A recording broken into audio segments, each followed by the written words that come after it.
ቃል አስይዞ ቁማር ክፍል 6 አብራችሁን ቆዩ።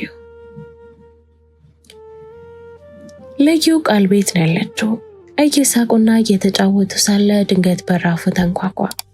ቆይ አንዴ አለና ሄዶ ከፈተ። እንዴ ጊፍቲ የት ተገኘሽ? ጎትቶ አስገባትና እቅፍ ውስጥ ሸጉጦ አወዛወዛት። በተቀመጠችበት ወንበር ወደ ውስጥ እየተመሰጠባት ያለ መስሎ ተሰማት። ፍቅረኛዎች ነሽ ማለት ነው ስትል ራሷን ጠየቀችው። ከዓመታት በኋላ ለመጀመሪያ ጊዜ ከአንጀቷ ጸለየች። እባክህ አምላኬ ምን አለችኛው ከምትሆን እህቱ ሆና በሆነ። ደግሞ በምዕናቧ ከሰለቻት በላይ ቆንጆ ሆና ታየቻት። ከሱ ጋር አንድ ላይ ሲታዩ መንታ እህቱን የምትመሳሰለው ነች። ቃል ጊፍቲን አቅፎ ብቻ አላበቃውም። ጉንጯን እያገላበጠ ሳማትና ወደ እሷ ይዟት መጣ። ከሷ 1-3 ዓመት በለጥ ትላለች። እንደሱ ጥንቅቅ ያለች ነገር ነች። ልጅቷ አወቂያት። ጊፍቲ ማለት በጣም የምወዳት የልጅነት ጓደኛዬ ነች። ልዩ እጮኛዬ ነች ብላ ነበር የጠበቀችው። ጓደኛዬ ነች ስላላት ደስ አላት። ከተቀመጠችበት እንደመነሳት ብላ እሷን ለሰላም ተዘረጋችላት። እሷም በተመሳሳይ ድንግርግር ያለ ስሜት ላይ ያለች ይመስላል። የዘረጋችለትን እጇን በስሱ ጨበጠችና ጊፍት ይባላል አለቻት። ልዩ ሁለቱም ፊት ለፊት ተፋጠው ተቀመጡ። ቃል ሱቅ ደርሼ የመጣው ተጫወቱ ብሏቸው ወጥቶ ሄደ። ይህን ያደረገው ሆን ብሎ ነው። በራፉን አልፎ ከዓይናቸው እስኪሰወር ሁለቱም ዓይናቸው እየተንከራተተ ነበር። ለሆኑ ደቂቆች በዝምታ ከመገማገም በኋላ ጊፍቲ ቅድሚያውን ወሰደች። ከቃል ጋር እንዴት ተዋወቃችሁ? የመስሪያ ቤቱ ጓደኛው ነሽ? ስትል ያልጠበቀችውን ጥያቄ ጠየቀቻት። ቃልዬ ብላ ስትጠራው ቃሉ አፏ ውስጥ የሚቀልጥ ነው የሚመስለው። ልዩም አይ የሥራ ባልደረባ አይደለሁም ጓደኛው ነኝ አለቻት። ኮስተር ብላ ነገር አጨመላልቃለሁ ብላ ነው እንጂ ፍቅረኛው ነኝ ልትላት ሁላ ቃጥቷት ነበር። ጊፍቲ ጓደኛው አለች በማሽሟጠጥ ቃና። አዎ ምን ነው ችግር አለው? አረ በፍጹም የኔ ቆንጆ ብቻ የቃልዬ ነገር ይገርመኛል። ከልጅነታችን ጀምሮ በየጊዜው አዳዲስ ጓደኞችን በማፍራት እንዳስገረመኝ ነው። ያው ለስራ ጉዳይ ለአንድ ወር ከስሮ ዞር ስል አንቺን የመሰለች አዲስ ጓደኛ አፍርቶ ጠበቀኝ። ልዩ ይችን ሴት ጠላቻት። አሮጊት ነገር ነች። እህት በአንድ አረፍተ ነገር መናገር የፈለገችውን ሁሉ ስትናገር ከልጅነት ጀምሮ እንደሚታወቁ የኔና የሱ ትውውቅ ደግሞ ከአንድ ወር ዕድሜ እንደሌለው እርግጠኛ እንደሆነች አሳወቀችኝ ስትል በውስጧ ስለ ጊፍቲ ንግግር የተሰማትን አብሰለሰለች። የመቆየት አፒታይቷ ተዘጋ። ቦርሳዋን ያዘችና ከመቀመጫዋ ተነሳች። እንዴ ምን ነው ቃልዬ ሳይመጣ ልትሄጂ ነው? ቡና ወይ ሻይ ላፈላልሽ ነበር እኮ አለቻት። ከፊቷ መፈገግ የሚናገረው ግን ተቃራኒው ነው። አዎ ጊፍቲ በልዩ መሄድ በጣም ደስተኛ እንደሆነች ነው። በፊትም ልሄድ ስል የመጣሽው ቀጠሮ አለብኝ፣ ሻይ ደግሞ እየመጣሁ ነው፣ ቃል እያፍልቶ እየጠጣ ነው አለቻት። እንደዛ ስትል ቃል ቢሰማ ምን ሊያስብ እንደሚችል ታሰባትና ሽምቅቅ አለች። ምክንያቱም ከመጣች በምንም አይነት ሻይም ሆነ ቡና አልቀመሱም። ካልሽሽ አትጥፊ፣ እዚህ ስትመጪ ታገኘኛለሽ አለቻት። እሷስ መቼ ዋዛ? ለምን እዚህ ብቻ? የቃል ጓደኛ ከሆንሽ የኔም ጓደኛ ነሽ። ቁጥርሽን ስጭኝና እንደዋወል። ቁጥሯን መስጠቷን እንዳልፈለገችው በሚያሳብቅ ድምፅ ይሻላል አለቻት። ልዩ ግግም አለችባት። በውስጧ እንደው ከዚህ ወጥቼ ባልደውልላት እንኳን እንዳበሳጨችኝ ላበሳጫት ብላ ነው። ጊፍቲም እንደማትለቃት ሲገባት ቶሎ እንድትወጣላት እየፈለገችው መሆኗን በሚያሳብቅ ፍጥነት ጥድፍ ብላ ነገረቻት። ጎንበስ ብላ ጉንጯን ሳመቻትና ቃልን እንዲስምሽ ይቅርታ ጠይቂልኝ፣ ላንቺ ሰሞኑን ደውልልሻለሁ። ጊፍቲ ምን እንደምትመልስልኝ በማሰላሰል ላይ ያለች ፈጠን ብላ ቤቱን ለቃ ወጣች። መኪናዋን ከግቢው ውጭ ስላቆመች ቀጥታ ወደዛ ሄዳ ለጠበቀላት ሊስትሮ ትንሽ ሳንቲም አስጨብጣ ቃል መንገድ ላይ አግኝቶ በጥያቄ እንዳያፋጥታት ስለፈለገች ፈጠን ብላ ሰፈሩን ለቃ ወጣች። በማግስቱ ከስራ መመለሻ ሰዓቱን ጠብቃ ደወለችለት። ተገናኙ። መክሰስ ጋበዘችው። ከዛ ብዙ ነገር አውሩና በድንገት በየራሳቸው ሐሳብ ውስጥ በመግባት በመካከላቸው ጸጥታ ሰፈነ። ልዩ እንደዚህ ርቃና ጠልቃ የምታስበው ፊት ለፊቷ ስለተቀመጠ ሰው መሆኑን አስገራሚ ነው። ዛሬም ያለሁት እዛ የተገናኘንበት ቦታ ላይ ነኝ። አንዳንድ አጋጣሚዎች በቅጽበት ቢገባደድም በአእምሯችን ውስጥ ግን መሽከርከራቸውን መንቀሳቀሳቸውን ይቀጥላሉ።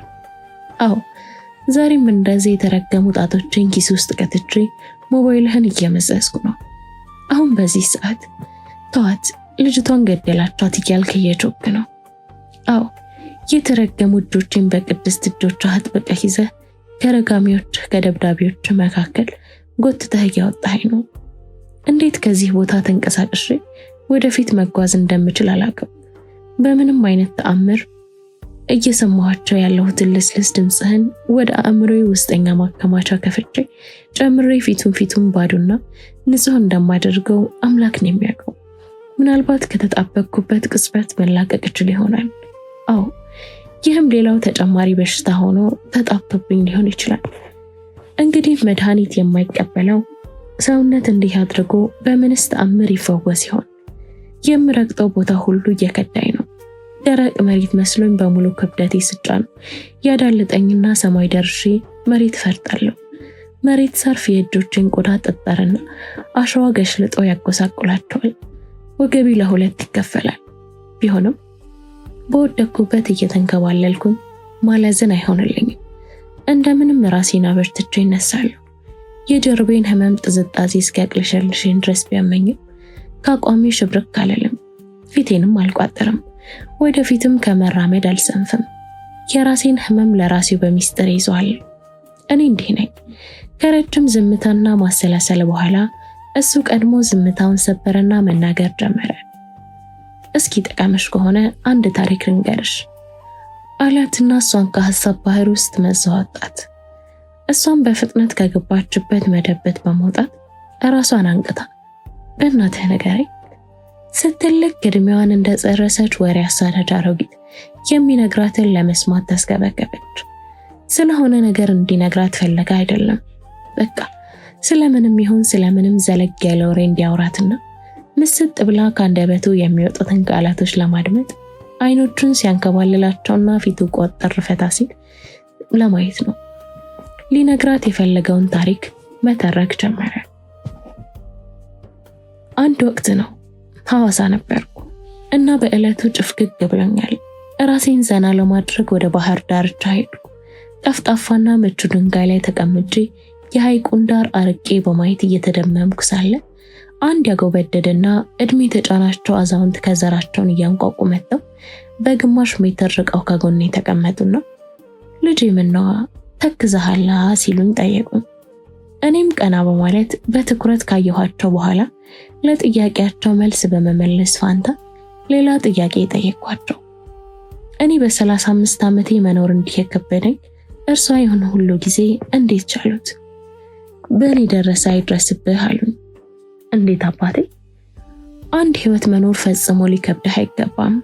ተወልደህ አድገህ ተምረህ ስራ ይዘህ አግብተህ ወልደህ የልጅ ልጅ ስትል የተሰጠ ህይወት ትልቅ ትልና ሾልከህ እንደመጣህ ሾልከህ መሄድ ትገላገላለህ። እነርሱ በእኔ ደረሰ አይድረስብህ ያሉኝ ለምንድን ነው? አልገባኝም። እርሱ እኮ በአንድ ህይወት እየተሸገጉ ያስታውቁቦታል። ልጄ የኔ ነገርስ ግራ ነው። እስኪ ልስማ።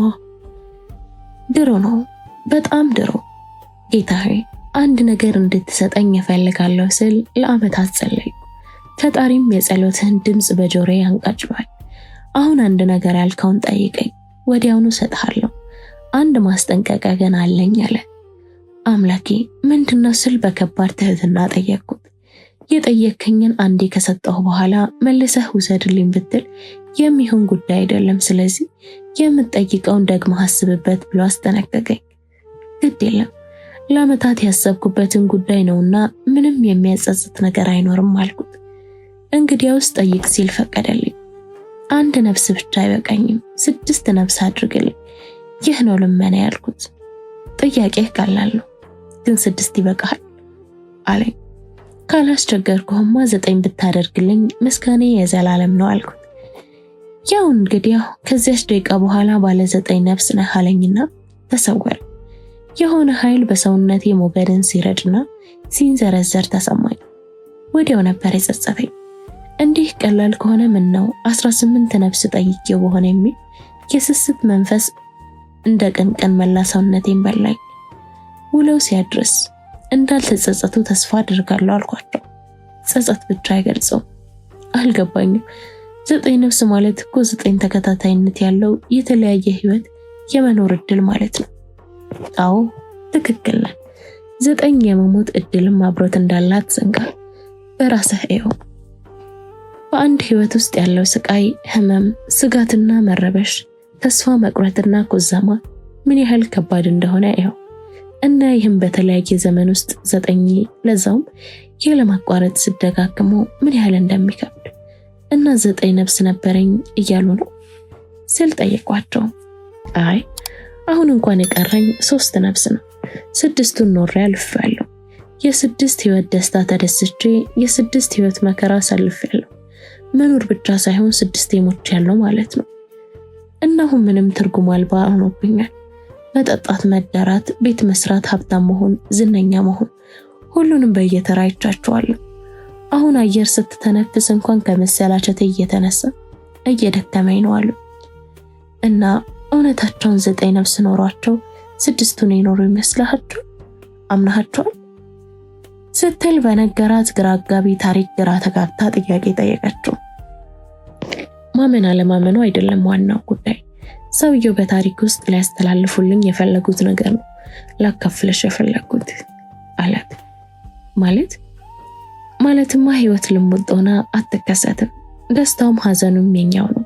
በሽታውም ጤንነቱም እንደዛው። መኖር እንደተሰጠንም ሁሉ ሞትም ስጦታችን ነው እና ህይወቱን ሙሉ ፓኬጇን ነው መቀበል ያለብን። የዛን ጊዜ በህይወት የሚለገሰን ደስታው ፈንጠዝያ፣ በኑሮ የሚያጋጥመን መከራ ደግሞ ችግርና ስቃይ ብቻ አይደለም። ይልቅስ በንቃት ተቀብለን የሁለቱንም ባላንስ በመጠበቅ ከተጠቀምንባቸው ባላሰብነው መንገድ ስብዕናችንን ይሞርድልናል። የአእምሯችን የተለያዩ የማሰላሰያ ሐሳብ ማብላያ ሞተሮች በተገቢው መንገድ እንዲንቀሳቀሱ ልክ እንደ ዘይት ሆኖ ያለሰልሱናል። እና ምን እያልከኝ ነው? አንቺም የተሰጠሽን ህይወት ሙሉ በሙሉ ተቀበዩ። ገዳይ ሆነሽ አስገዳይ፣ ጻድቅ ሆንሽ ኃጢአተኛ፣ መጀመሪያ ባለሽበት ሁኔታ ራስሽን ተቀበይ።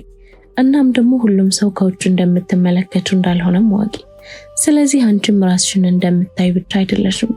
ልዩ ማለት ከሺህ በላይ በጣም ድንቅ የሆኑ መልካም ምግባሮችና ጸባዮች አላት። እንዲሁም በመቶ የሚቆጠሩ ትንሽ የሚጎረብጡና መስተካከል ያለባቸው እንቅፋቶች የተጋረጡባት ወኔ ሙሉና በኃይል የተሞላች ወጣት ነች።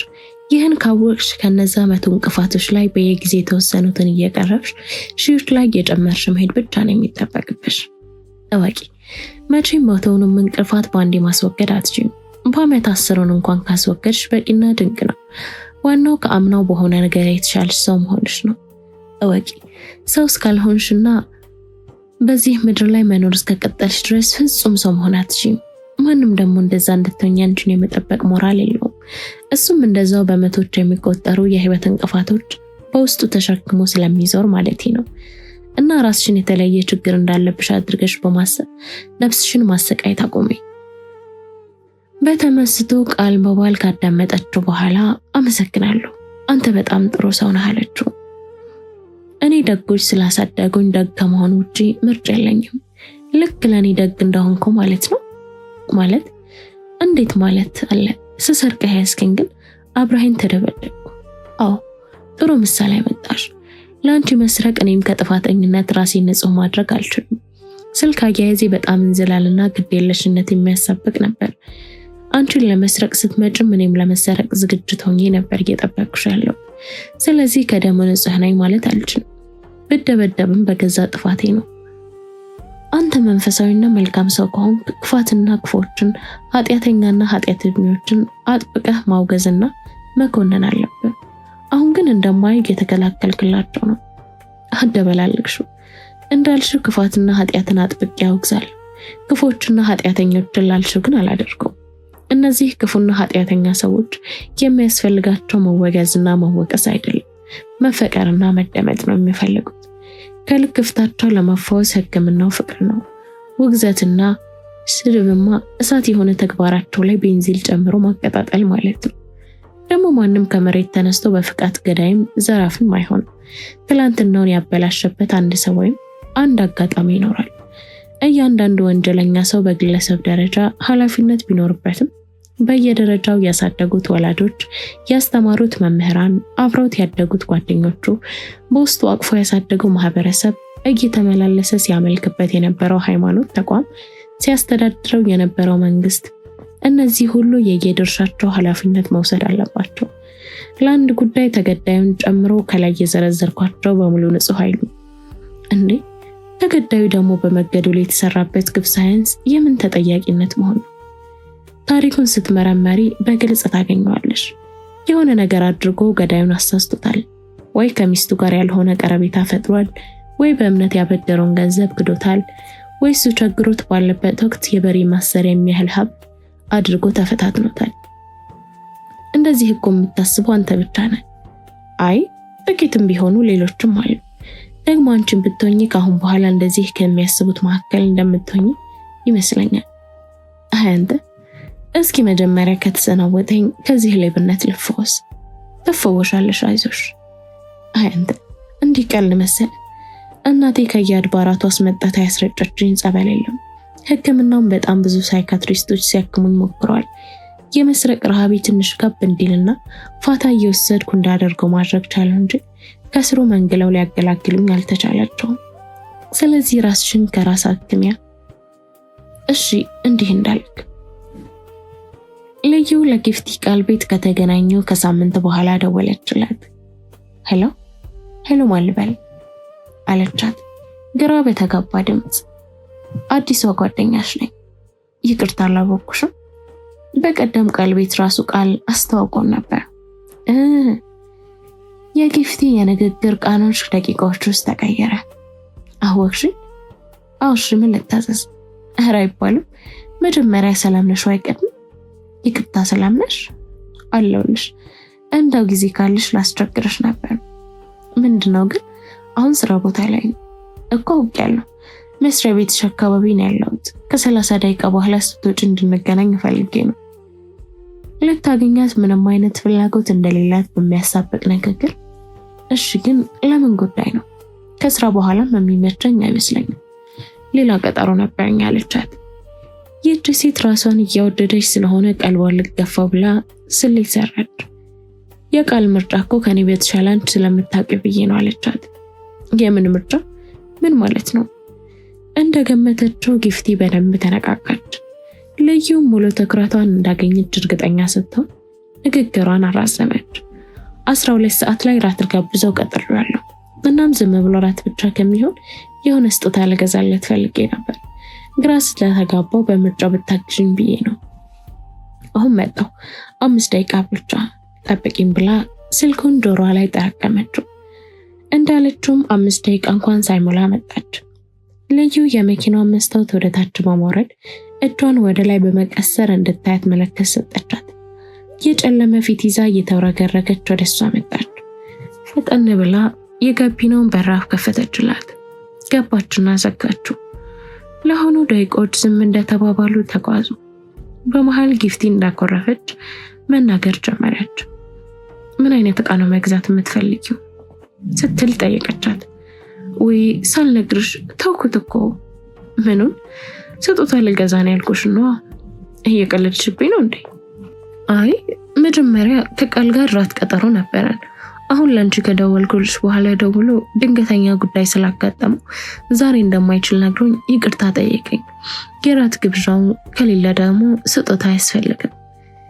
የመዋሸት ብቃቷ ለራሷ ደስ ደነቃት እና መኪናሽ ውስጥ ሳልገባ ለምን እዛው አልነገርሽኝም?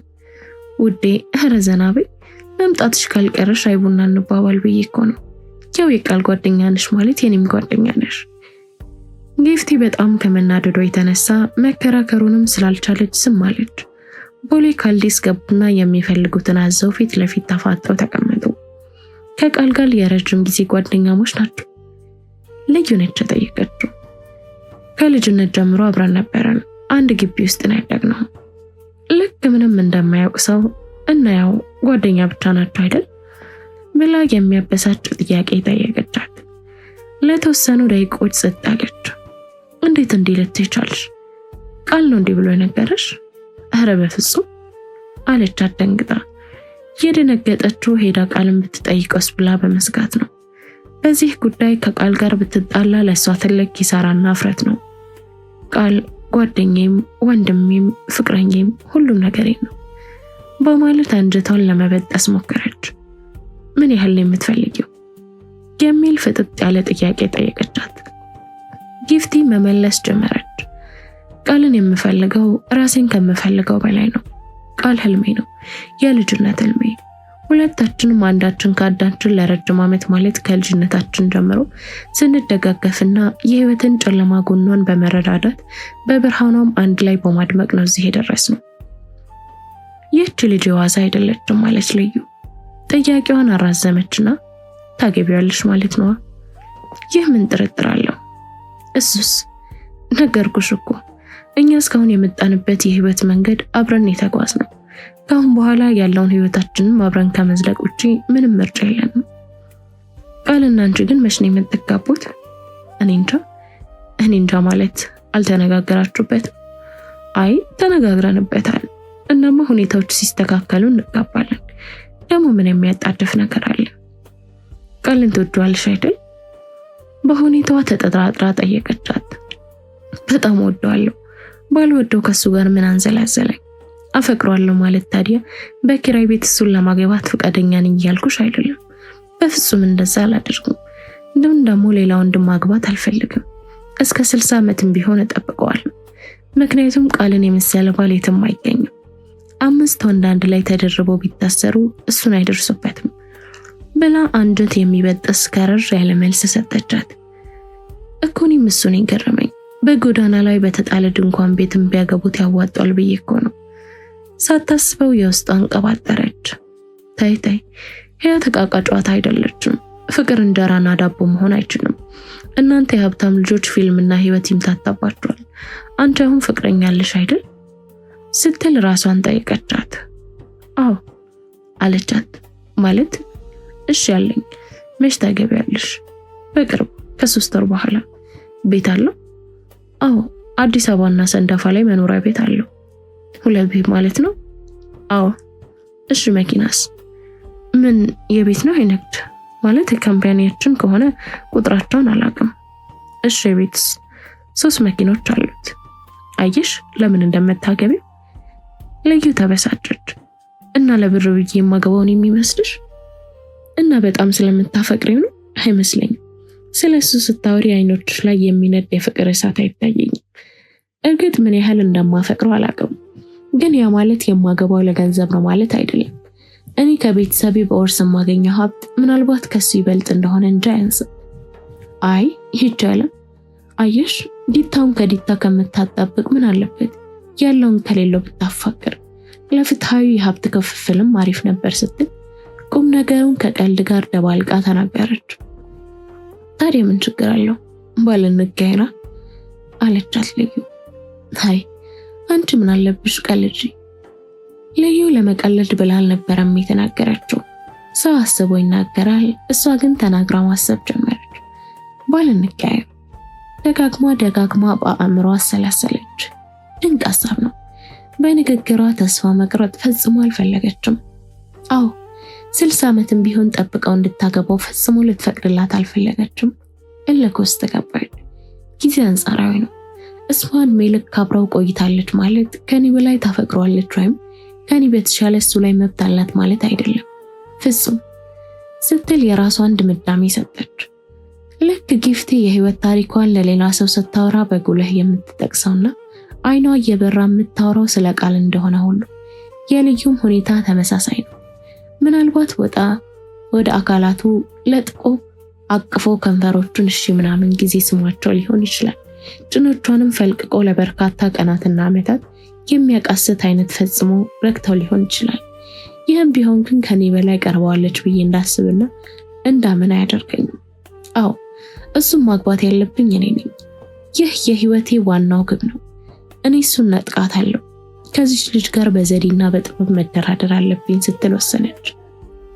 አዎ ባሌን ወስዳ ባሏን ብትሰጠኝ ሁለታችንም በጣም ደስተኞች እንሆናለን።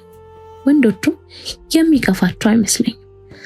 አዎ ከዛሬ ጀምሮ ይህን ትልቅ ዓላማ እንግቤያለሁ ማለት ነው። ይህን ሳላሳካ እንቅልፍ ባይኔ አይዞርም ብላ በውስጧ ፎከረች።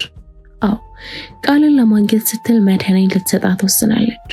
ቃል የጊፍቲ ልጅነት ጓደኛዋ ወደፊት ልታገባ ያሰበችው ቃል ኪዳን የገባላት ፍቅረኛዋ እንደሆነ ሁሉ መድህኔም ለሷ የልጅነት ጓደኛዋና እጮኛዋ ነው። ነገር ግን አሁን እሷን በማታውቀው ምክንያት ቃልን አምርራ ትፈልገዋለች። ጊፍቲ ደግሞ መድህኔን ባትፈልግ ታውቀው ሲለማመዱ ግን ልትፈልገው ትችላለች ብላ አሰበች። በዛ ላይ ጭማሪ ሀብት ትፈልጋለች ብላ አሰበች። ያንን ደግሞ ቃል ሊሰጣት አይችልም። ቢያንስ በቅርብ ዓመት እንደዛ ማድረግ እንደማይችል ቢያሻማ ቃል በራሷ አንደበት ነግሯታል። ብንቀያየርስ ሁሉ ነገር ፐርፌክት ይሆናል። ደመመችው። አንድ ሊኖር የሚችል ጉድለት ቢኖር ጊፍቲ መድህኔን እንዴት ታፈቅረዋለች የሚለው ነው። ስለዚህ ከዛሬ ጀምሮ የኔ ፕሮጀክት መድህኔና ጊፍቲ እንዲቀራረቡ ማድረግ ነው። እኔ ራሴን ከመድህኔ እያላቀቅኩ ወደ ቃልዬ ማጣበቅ። በተቻለኝ መጠን እያመቻቸች መድህኔና ጊፍቲን ቀድመው እንዲሳሳቱና ወደ ፍቅር መስመር ውስጥ እንዲገቡ በተቻለኝ መጠን ስውር ጥረት ማድረግ እንዳለባት ውስጧን አሳመነች።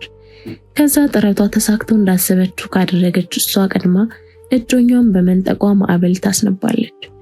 ከዛ በፍረት ሄዳ ባሌን ወስደሻልና ባልሽን ተይልኝ ትላታለች። ባል እንዲቀየሩ ታስገድዳታለች። ከፈለገች የፈለገችውን ያህል ብርም ልትጨምርላት ትችላለች። ይህን እቅድ በአእምሮዋ ሰልስላ ከወሰነች በኋላ በውስጧ የተሰማት የደስታ ስሜትን ለማስረዳት ይከብዳል። ክፍል 7 ይቀጥላል። ላይክ፣ ሼር፣ ሰብስክራይብ በማድረግ ለወዳጅ ዘመድ ያጋሩ።